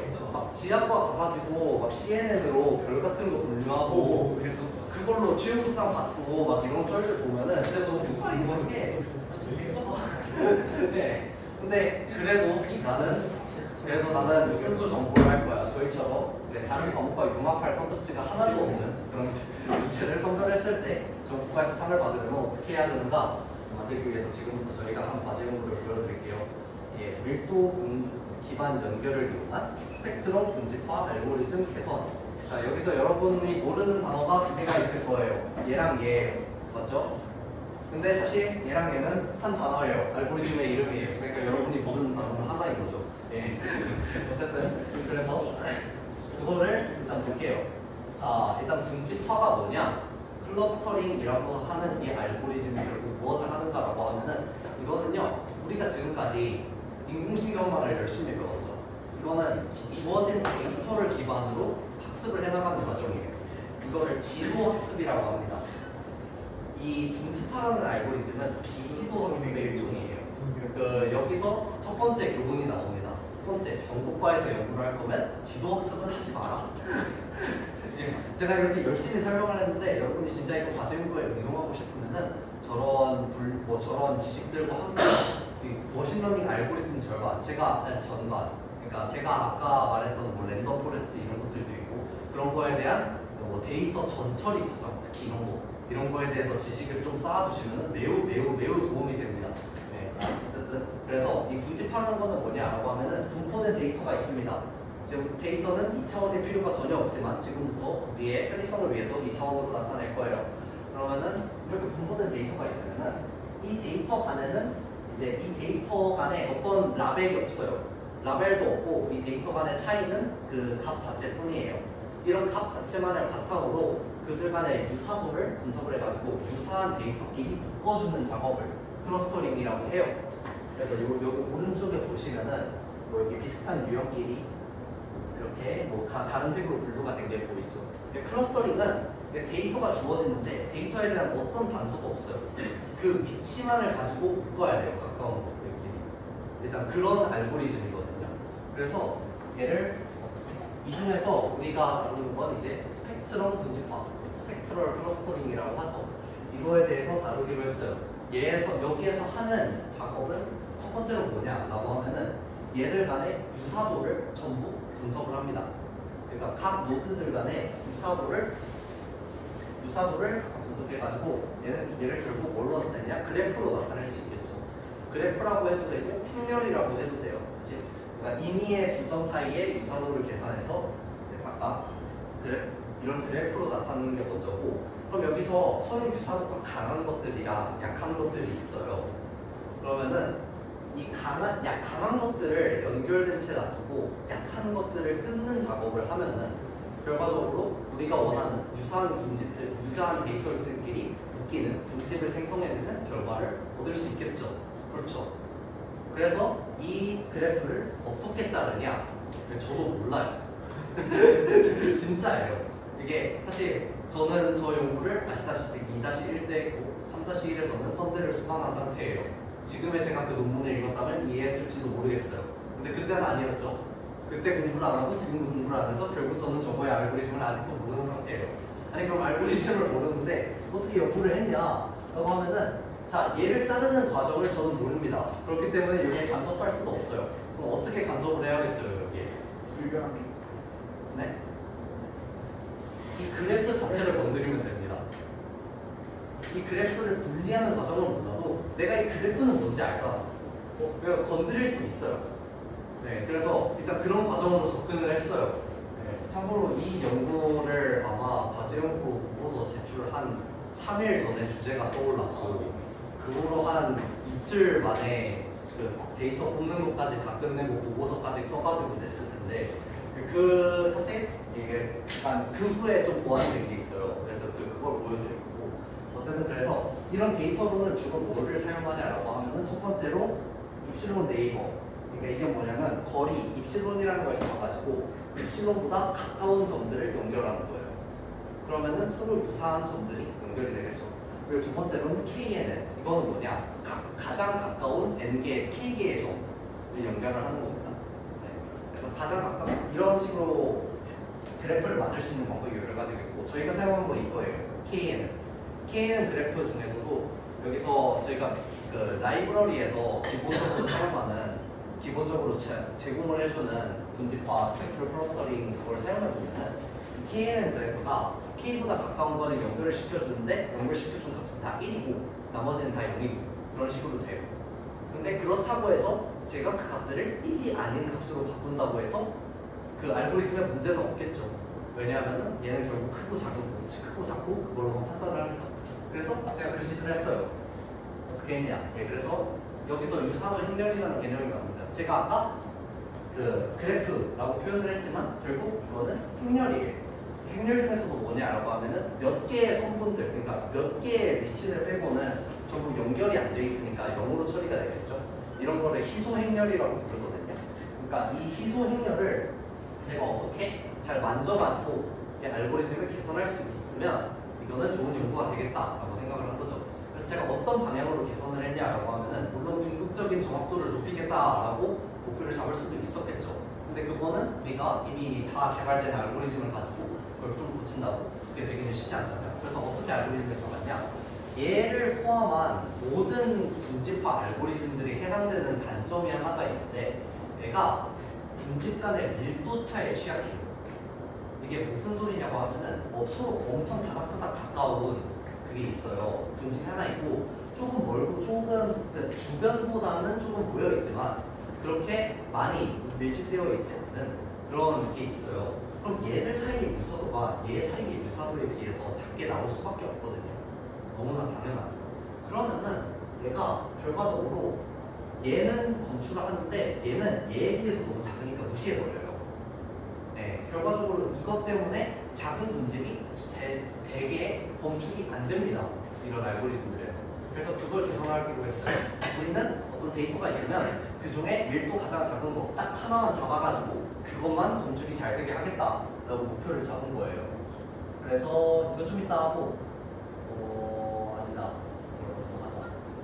네, 그래서 가중치 개선 방법. 그 식이 굉장히 간단해요. 이거는 뭐 반복 실험을 더 할 시간이 없었고 뭐 이런 이유도 있지만 굳이 더 할 필요가 없어요. 할 필요가 없었어요. 왜냐면 결과가 잘 나왔거든요.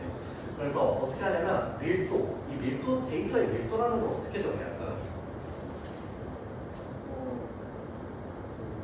얘들은 기본적으로 이산적이잖아요. 그래서 이 x라는 걸 사용을 합니다. 우리가 안 나와 있냐? 그 x라는 반지름 값을 사용을 해요. 한 데이터가 있으면 그 지점에서의 밀도는 x 반지름을 잡아가지고 그 안에 있는 데이터의 수와 비례한다. 이렇게 잡으면 돼요. 여기서 비례 상수는 지워도 됩니다. 왜냐하면 가중치 행렬의 모든 가중치에다가 똑같은 값을 곱해봤자 아무런 변화도 일어나지 않거든요. 그러니까 결과적으로 이 d는 그냥 데이터의 개수 그렇게 잡은 거예요. 여기서 저희가 추가적으로 이 x 반지름 값도 변화시켜가면서 실험을 했는데 뭐 딱히 달라진 건 없었어요. 네, 그거 말고도 뭐 밀도를 어떻게 계산할 것인가 그거에 대해서도 여러 가지 방법을 나눴는데 역시나 별 변화가 없었고 가장 중요한 건 이거예요. n은 뭐냐? 그냥 수예요. 수인데 이 원래의 가중치가 있으면은 거기에다 뒤에 n승을 곱합니다.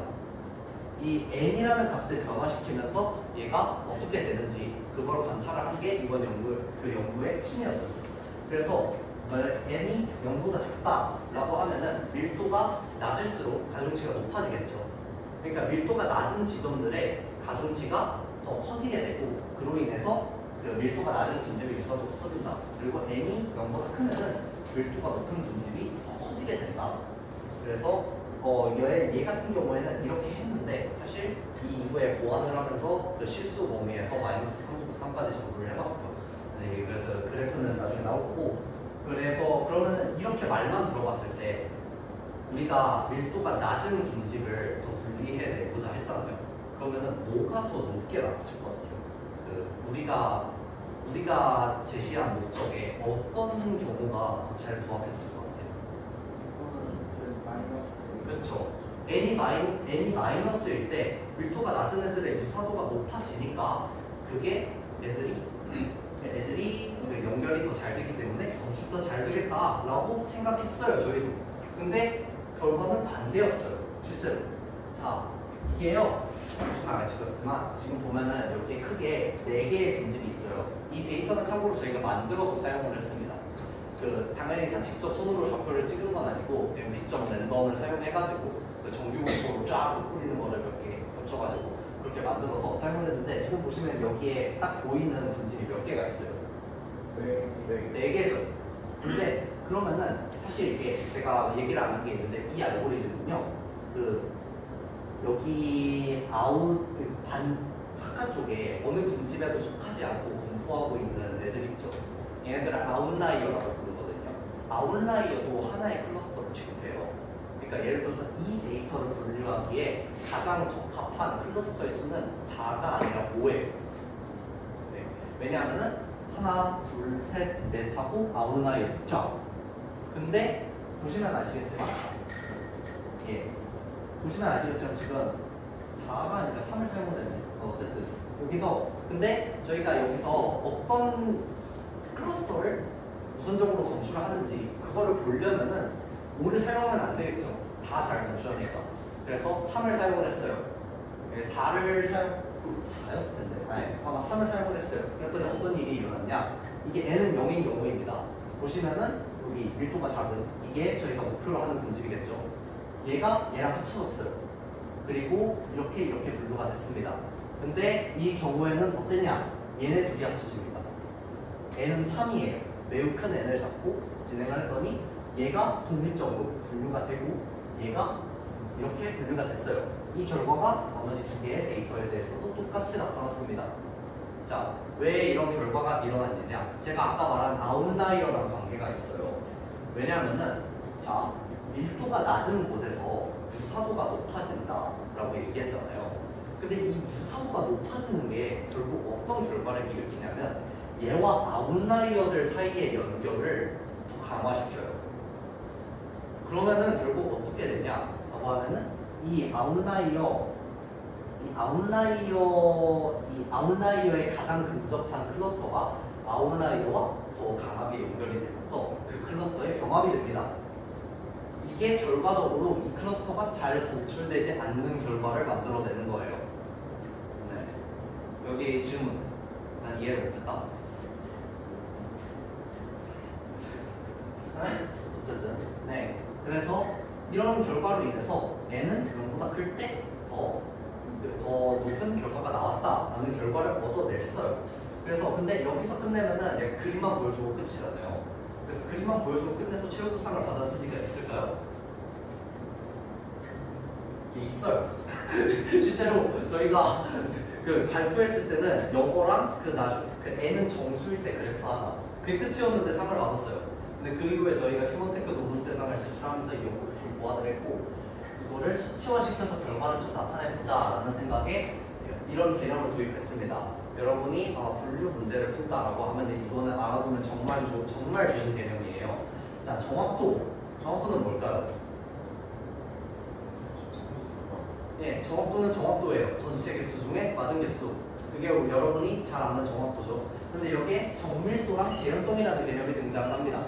자, 그래서 예를 들어서 재현성은 뭐냐라고 하면은 자, 목표 군집이 존재하죠. 그러면은 이 목표 군집의 원소 중에 얘가 목표 군집이다라고 예측을 한 것들의 비율이에요. 그러니까 보세요. 자, 여기 목표 군집이 있습니다. 근데 모델이 나는 이게 목표 군집일 거야 라고 이게 목표 군집일 거야 라고 예측했어요. 그럼 이 경우에 재현성은 몇일까요? 재현성은 1이에요. 왜냐하면 목표 군집의 모든 원소를 올바르게 추측해내는데 성공했으니까. 근데 그러면은 여러분이 생각하고 있는 게 맞을 거예요.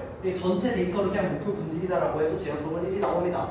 그렇기 때문에 얘는 정확한 평가지표가 될 수 없어서 얘랑 상호 보완적으로 나오게 된 개념이 바로 재현성이라는 개념이에요. 아니 정밀도라는 개념이에요.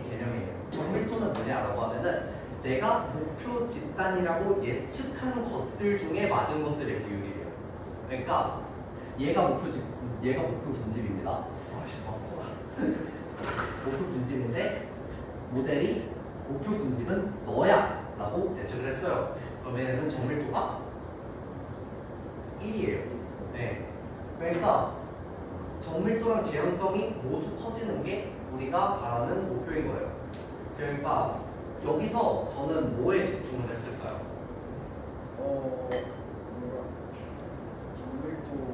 그쵸.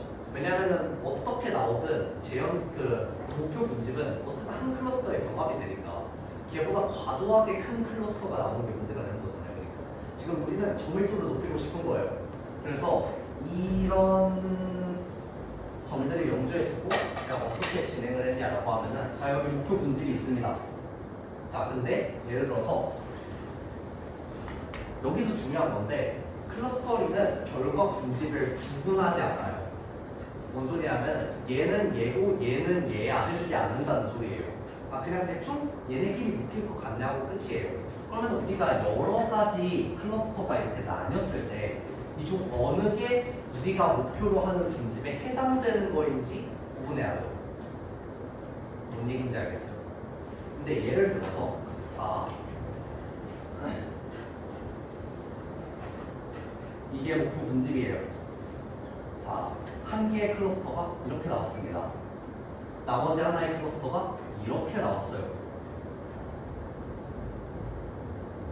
안에 걸 1, 바깥 걸 2라고 하면은 정밀도는 1이 훨씬 높습니다. 재현성은 2가 더 높아요. 이 중에 이 목표 분집을 투영했다라고 우리가 판단해야 할 클러스터는 몇일까요? 어렵죠? 어려운 질문이에요. 1입니다. 네, 왜냐하면은 얘는 다른 클러스터와 병합되어 있습니다. 그러니까 얘는 다른 클러스터에 해당하는 그 클러스터가 여기를 침범했다라고 생각하는 게 더 맞아요. 그렇기 때문에 우리는 1번, 그러니까 다른 말로 목표 분집에 대한 정밀도가 제일 높은 거를 해당하는 걸로 해서 그러면은 이제 1번 우리가 목표로 한 게 뭔지를 알고 있고 실제 목표 분집도 알고 있으니까 이제 1번과 실제 목표 분집에 대해서 정밀도와 재현성을 계산할 수 있겠죠. 그렇죠? 그러면 이제 정밀도와 재현성 그리고 여기에 추가적으로 전체적인 정확도까지 계산을 해서 나온 그래프가 내가 이걸 안 다음 슬라이드다. 네, 어쨌든 제가 설명을 했으니까 네, 이런 그래프가 나왔습니다. 여기가 0이에요. 디폴트 값이죠. 밀도를 전혀 계산하지 않을 때 초록색이 정밀도 그리고 파란색이 재현성 빨간색이 전체적인 정확도 랜드 지수라고 표현을 하죠. 그래서 이게 어떤 결과가 나오냐면 실제로 정확도는 0일 때가 가장 높았어요. 떨어졌죠. 이제 이런 거는 어떻게 쓰냐? n은 0보다 클 때 정확도가 크게 훼손되지 않았다라고 쓰면 됩니다. 그래서 중요한 거는 재현성이 줄었죠. 대신 정밀도가 0을 넘기는 기준으로 엄청나게 올랐어요. 여기서 좀 더 올라가면 더 오릅니다. 그 결과는 그 여파도 재현성이 정확도가 떨어지지만 그렇기 때문에 우리가 결과적으로 이 목표 분집을 분리해야 되는데 얘를 1보다 크게 잡는 게 확실히 큰 도움이 될 수 있다라는 거를 알아낸 거예요. 참고로 이게 n은 아래일 때는 완전 결과가 패급이죠. 얘는 내가 그림을 하나 들고 올 겁니다. 이렇게 있어요. 말도 안 되게 분리된 거. n을 0 이하로 나오면 그렇게 나와요. 어쨌든 그렇기 때문에 이게 보시면은 우리가 원하는 게 다 나와 있죠. n은 0일 때 목표 분집을 대한 정밀도 크게 상승했고 기존 정확도 크게 안 줄었고 그러니까 앞으로 밀도가 작은 클러스터를 분리할 때 이걸 쓰자라고 하고 연구를 조결 지었어요. 여기까지만 보면 좋은 연구죠. 근데 중요한 건 이 그래프는 우리의 연구 발표에 안 들어갔다는 거예요. 보고서에도 안 들어갔어요. 근데도 최우수상에 나왔어요. 네. 정보과가 어떤 걸 좋아하냐면요. 기존 알고리즘 개선, 새로운 알고리즘 아니면 언어 개발 이런 거 좋아합니다. 근데 보면 아시겠지만 기존 알고리즘에 비해서 우리가 개발한 게 꼭 완벽하게 좋을 필요가 없어요. 전체적인 정확도 그런 건 좀 떨어져도 됩니다. 특정 상황에서만 더 좋으면 그건 쓸 수 있는 거예요. 그럼 기존 알고리즘과 차별점을 가지고 있는 거죠. 그러니까 만약 나는 정보과에서 상을 노릴 거야 라고 한다면은 일단은 저희 1학년 때 2학년 최우수상은 저희였고 1학년 때는 새로운 언어 개발해가지고 새로운 언어 만들고 걸리는 시간, 언어 단순도 이런 거 계산해가지고 한 애들이 최우수상 받았어요. 우수상이랑 그런 거 하시면 돼요. 정보과에 와서. 그리고 아까도 말했지만 지도학습은 하지 마세요. 저희가 1학년 과제연구가 지도학습이었는데 데이터를 못 구해가지고 라벨링 사이트에서 저희가 자습 시간에 4시간 동안 앉아가지고 며칠 동안 계속 라벨링만 하고 있었어요. 그래도 그렇게 하니까 디팅은 나오더라고요. 네. 어쨌든 뭐 이런 내용이다. 네, 그러면은 대본 내용이 다 끝났죠? 그러면 과제 연구는 과제 연구 강연은 여기서 마치도록 하겠습니다. 시험지 유의해 주신다고. 네? 시험 문제? 그거는 이제 지금 해주려고 했지. 약간 잡담하면서 하면 될 것 같아서. 저거 네? 아.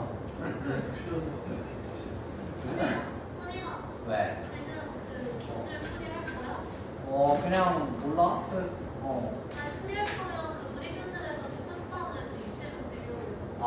그래, 데려와라.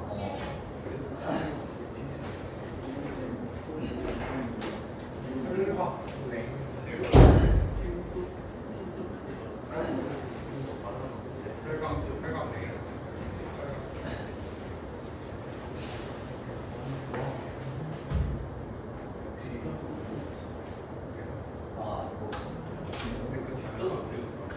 네, 작년 시험지예요.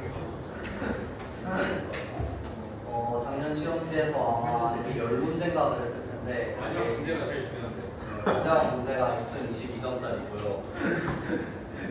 이걸 실제로 반영을 하다가 마지막 문제를 발견을 못하고 안 쓴 애가 있어서 실제 채점에서 뺐어요.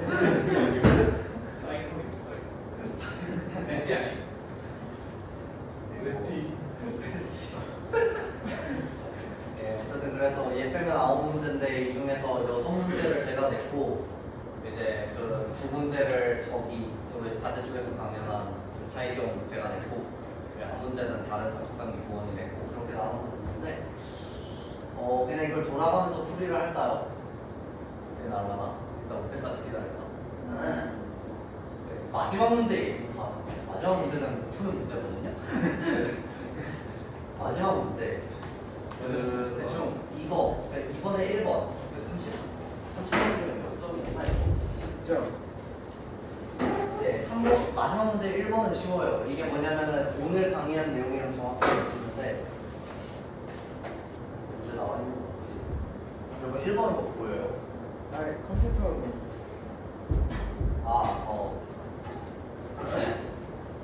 아니 여기 화면이 여기서 안 보여요. 그래서 지금 보면 1번이 이거잖아요. 이게 보면 무슨 소리냐고 하면 우리가 취할 수 있는 행동은 이산적인데 어떻게 연속적인 모델이 그 이산적인 출력을 얻어낼 수 있냐. 우리가 오늘 배운 내용이죠. 그거 쓰면 돼요. 각 행동을 할 확률에 대해서 학습을 시킨다. 그거 쓰면 되고 그냥 그 강에서 배운 기본적인 내용 들어가 있는 쉬운 문제였는데 이게 2번 이게 뭐냐면은 그 마르코프 체인이라고 그 강화 학습 관련된 수학적 이론 중에서 가장 유명한 이론이 하나 있어요. 그래서 이거는 사실 이론을 알고 있으면 푸는 거고 만약 모르고 있다라고 하면 푸는 건데 여기서 이제 이거를 잘 써서 낸 친구가 있었고 거의 완벽하게 써서 낸 친구가 있었고 완벽하게 써서 낸 친구가 있었어요. 완벽하게 써서 이렇게 표현하면 안 되나? 이게 완벽하게 써서 낸 친구가 이제 당연히 만점을 받았는데 근데 사실 그 식이 정해져 있다 그랬잖아요. 문제에서 나온 내용만 가지고는 그 식이 나올 수가 없거든요. 그러니까 이론을 알고 있었던 거죠. 그러니까 문제에서 나온 내용만 가지고 나올 수 있는 가장 최선의 답변을 낸 친구가 있어요. 그 친구가 있었어요. 그 저기 있는 유승곤이라는 친구인데 네, 그래서 걔한테는 30점 중에 28점을 줬습니다. 제가. 네, 어쨌든 뭐 그런 문제고 못 푸는 게 정상인데 네, 어쨌든 약간 써서 내면은 점수를 꽤 잘 줬었어요. 저 문제 너무 많은 100점을 준 것 같기도 하고 그래서 부산 가보세요 부산 가보세요 1번부터 풀이를 합시다. 네, 1번 자 이거는 사실 어떤 문제냐면은 제가 LTE안 처음 들어오니까 제가 1학년이었을 때 그 32기 편입 시험으로 냈던 문제를 재탕한 거거든요. 그래서 이게 무슨 문제냐고 하면은 지금 세 개의 꺾인 점이 있죠. 그리고 지금 이 아래 문제 보면 문제 나고요. 네. 그래서 예를 들어서 액티베이션 펑션이 아예 없는 모델이 있다. 이걸 통해서 매우 큰 에포크로 학습시켰을 때 어떤 결과가 일어날까? 이거 과적합일까요? 저적합일까요? 전압합. 그렇죠. 저적합이죠. 아무리 해도 선형을 벗어날 수가 없으니까. 모델 구조 자체가 과적합을 절대 일어나지 못하는 구조고, 그래서 이게 1점짜리고, 이게 제가 1학년 때 냈을 때 2학년 분들은 다 과적합이라고 써서 냈는데, 네? 1학년 애들은 거의 다 저적합이라고 써서 내더라고요. 인플레가 편입 시험이긴 했어. 진정한 그 32기 탈인간 선배들은 다 이미 들어와 있으니까. 그래서 그 2번 같은 경우에는 지금 보면은 렐루가 붙은 액티베이션 펑션이 두 개가 있죠. 그러니까 이런 레이어가 존재를 하는데 이게 뭐냐? 그 의도된 답안은 그래서 이게 보면은 그 출력값의 개형을 그리라라는 문제였을 거예요. 렐루가 두 개 있으니까 꺾인 점이 두 개가 존재하겠죠. 근데 얘는 꺾인 점이 세 개잖아요. 그래서 얘에 가장 가깝게끔 모델이 학습된 형태가 무엇일까를 생각해서 그래프를 그려보면은 여기 직선, 그리고 얘랑 얘 사이로 이렇게 대각선, 그리고 마지막에 여기 직선이 있다. 그래서 꺾인 점 두 개 있는 이런 그래프. 이게 정답이었어요. 네. 이해 안 되는 사람? 약간 그려서 설명할 수가 없는 게 좀. 사실 그려야 되는 문제 얘밖에 없어. 이건 뭐냐? 이거. 자, 오차 함수에 대한 문제죠. 예. 그래서 첫 번째 문제가 크로스 엔트로피가 그 로그 함수가 엄청나게 계산하기 힘든데 왜 MS에 비해서 학습 속도가 전혀 느리지 않는가? 이거는 여러분도 답을 다 알고 있죠. 미분하면 분수 함수가 되니까 얘 자체를 계산할 필요가 전혀 없다. 예, 그게 정답이고 2번이 아마 그거일 거예요. 그 함수의 조건을 제시하고 그리고 적절한 오차 함수 만들기. 제가 뭐 얘기한 거는 2의 x 플러스 2의 마이너스 x 뭐 이런 것들 뭐 이렇게 최저점 존재하고 여러분 사실 약간 여러분이 지금 헷갈려 할 수도 있는데 오차 함수가 꼭 정답에서 0일 필요는 없어요. 최저이기만 하면 돼요. 물론 그러면은 오차를 계산하는데 오차가 절대 0 근처로 가지 않는 우리가 보기에 살짝 불편한 문제는 있겠지만 어쨌든 오차가 0인 건 오차가 0이 아닌 건 학습 자체에는 전혀 문제가 없어요. 그래서 오차 함수의 조건이라고 하면은 뭐 당연히 정답에서 최소일 것 그리고 오차에서 멀어질수록 증가할 것 이 두 가지 그리고 추가로 미분이 쉬울 것 그래서 대부분은 MAE를 써서 냈어요. 절대값. 예, 그게 사실 가장 적절한 정답이었죠. 그 외에도 세 가지 조건을 부합하면 점수를 줬었고 그리고 3번이지 3번 시그모이드가 나옵니다. 자, 시그모이드를 사실 이번 강의에서도 크게 다루지 않았죠. 이 함수로부터 얻어낼 수 있는 가장 큰 정보는 일단 미분값이 절대 4분의 1을 넘을 수 없다는 거예요. 그걸 염두에 두고 생각을 하면은 시그모이드 함수를 레이어를 계속 겹겹이 겹쳐서 쌓으면은 왜 학습 초반 레이어, 즉 앞에 있는 레이어들에서 왜 학습이 잘 이루어지지 않는가, 가중치가 잘 변하지 않는가 라는 질문이에요. 왜일까요? 점파가 길이가 너무 적다 보니까 그렇죠. 체인 룰이죠. 이게 시그모이드의 미분값들이 레이어들을 지날 때마다 계속해서 곱해집니다. 즉 앞에 있는 레이어가 n이면 4분의 1의 n승 이하의 수가 곱해지는 거예요. 그러니까 그걸로 인해서 이 미분값이 0에 근접하게 되면서 값의 업데이트가 거의 일어나지 않게 돼요. 이걸 그레디언트 베니싱이라고 부릅니다. 예, 이런 문제에 대한 내용이었고 예, 이게 보면은 경사하고 관련된 내용이고 예, 여기서 이 문제죠. 보면은 이 러닝 레이트가 과도하게 클 때 혹은 과도하게 작을 때 이 두 가지 경우에 대해서 학습이 어떻게 일어날지 그래프에 그려라. 그 항상 나오는 그래프 그거 그리면 됩니다. 뭐 익스플로딩 같은 경우에는 위로 향하게 그려도 되고 아래로 향하게 그려도 되고 상관없어요. 얘 같은 경우는 목표 지점에 조달 안 하게 그리면 되고요.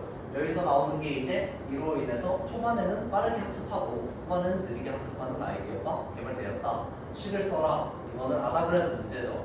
네, 아다그라드식 정확히 쓰거나 아니면은 그냥 원상으로 일치하게만 써도 뭐 예를 들어서 제곱을 더하는 걸 절대값으로 바꿔서 썼다. 뭐 이렇게 써도 당연히 인정이 됐고요.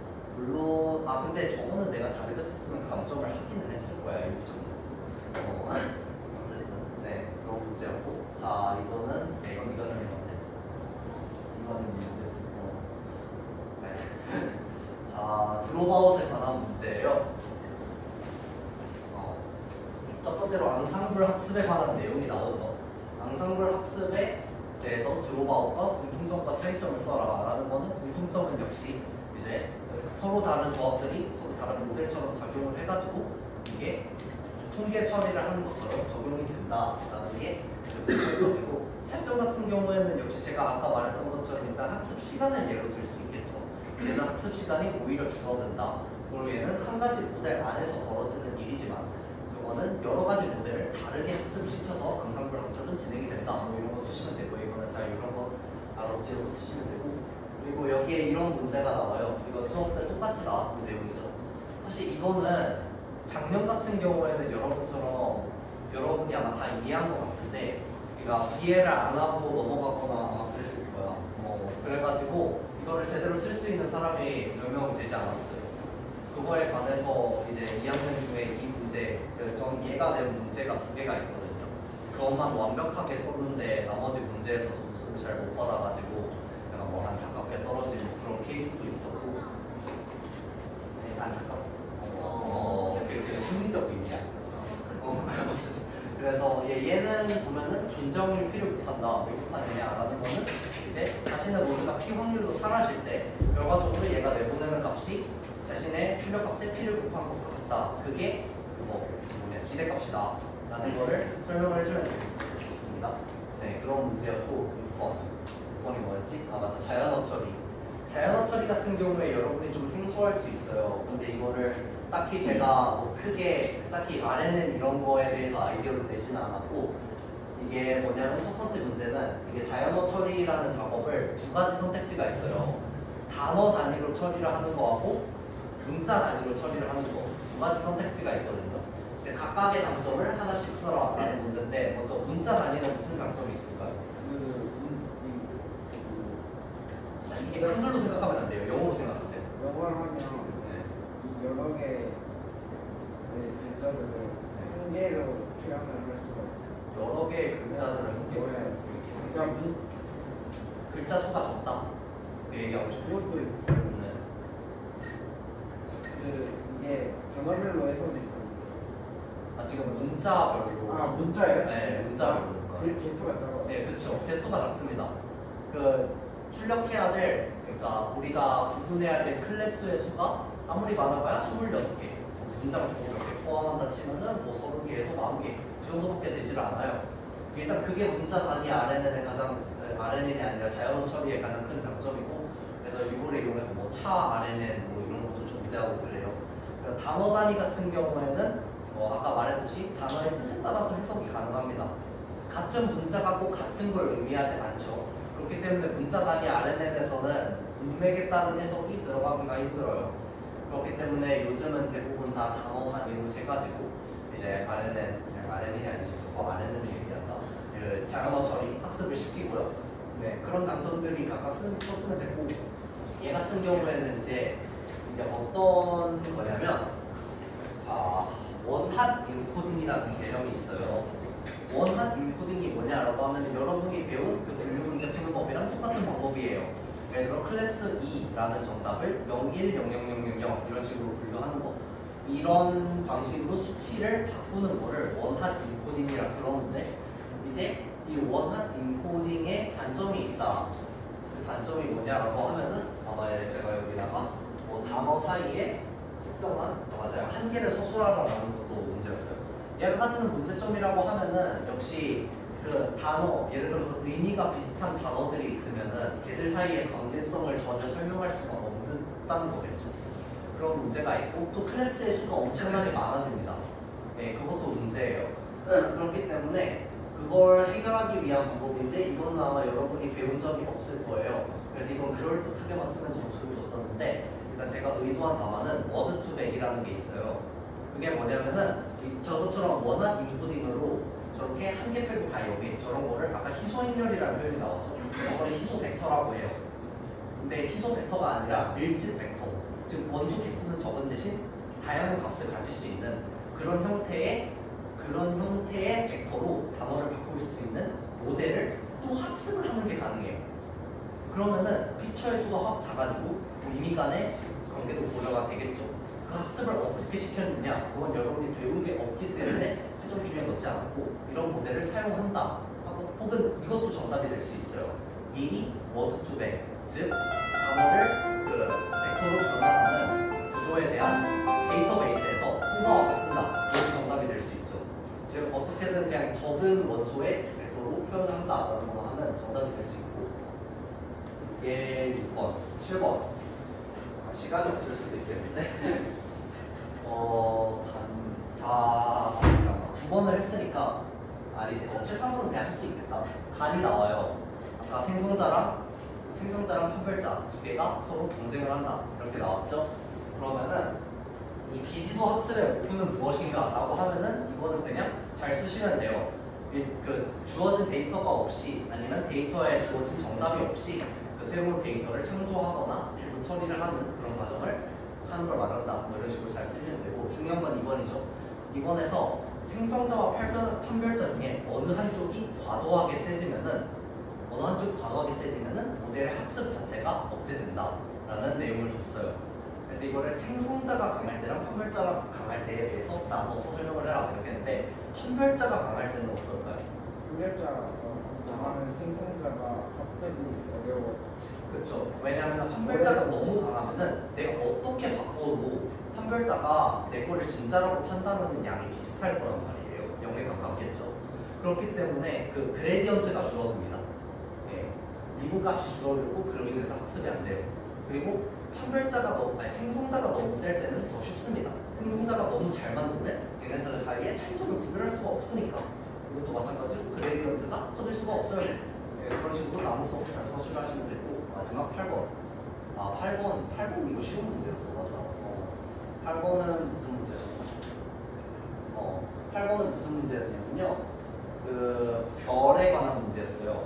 나는 그 행성의 좌표 정보를 이용해서 데이터 그 인공지능망을 학습시킬 거야 라는 문제였는데, 지금 보면은 별은 너무 멀어서 지구와의 거리는 고려할 필요가 없다 이렇게 나와 있어요.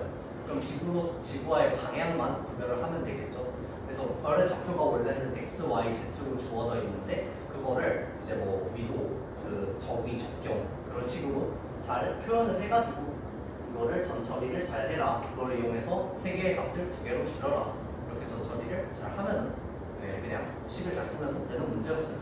이렇게 되는데, 그 이프 시험 모르나? 이프 시험 난이도 이거부터 쉬워 어려워?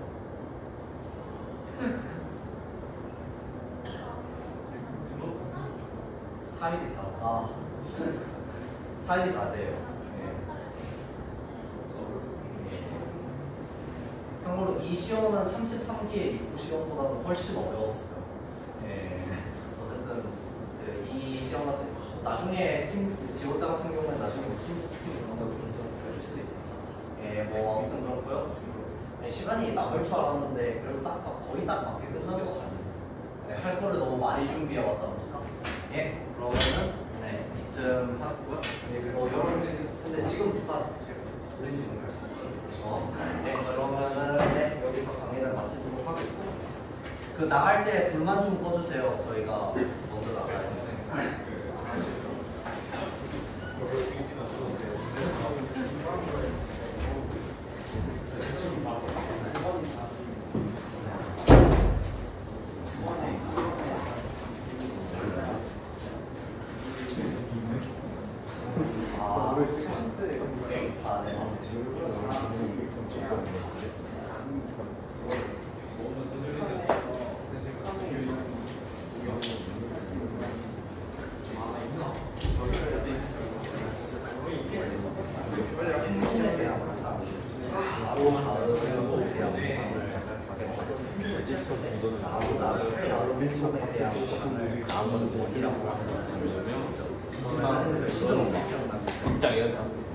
게임을 전체를 하는데요.